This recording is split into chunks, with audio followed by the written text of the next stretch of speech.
ఇవాళ పార్సల్ వచ్చింది. ఈ పార్సల్లో ఏముందో చూద్దాం. కాకరకాయ పచ్చడి, టమాటా పచ్చడి, కరివేపాకు పొడి, కొబ్బరి పొడి, మునగాకు పొడి, పండు మిరపకాయల పచ్చడి, ఫ్రెష్ నిమ్మకాయ పచ్చడి. ఇవన్నీ పచ్చళ్ళు నేను శ్రేయాన్ కోనసీమ పికిల్స్ నుంచి తెప్పించుకున్నాను. అన్నంలోకి మంచిగా కాచిన వెన్న పూస వేసుకొని నిమ్మకాయ కారం, ఆహా పండు మిరపకాయల పచ్చడి. నెక్స్ట్ కాకరకాయ తింటా. ఆహా ఫుల్ మీల్స్ లాగా రెడీ చేశా కదా నేను. ప్లేట్ మొత్తం ఇప్పుడు నేను చేస్తాను, ఎంజాయ్.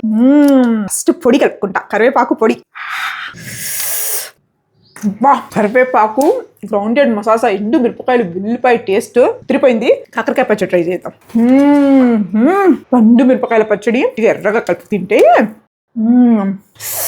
పండు మిరపకాయల పచ్చడి ఎలా అయితే నేను అనుకున్నానో అలాగే ఉందన్నమాట. మంచి ఆయిల్స్ యూస్ చేసి చేస్తారు. Taste next level. మనం ఆర్డర్ చేసిన తర్వాతే వాళ్ళు మనకి ఫ్రెష్ గా బ్యాచెస్ లో చేసిస్తారు. నేను వెజ్ తెప్పించుకున్నాను. నాన్ వెజ్ లో కూడా మటన్, ప్రాన్స్, ఫిష్, చికెన్ అద్రిపోతాయి అన్నమాట. సో ఒక అమ్మ చేతి వంట. మీరందరికి కూడా కావాలంటే శ్రేయాన్ పికిల్స్ వాళ్ళ ఇన్స్టాగ్రామ్ పేజ్ నుంచి మీరు అందరూ ఆర్డర్ చేసేసుకోండి. All the best.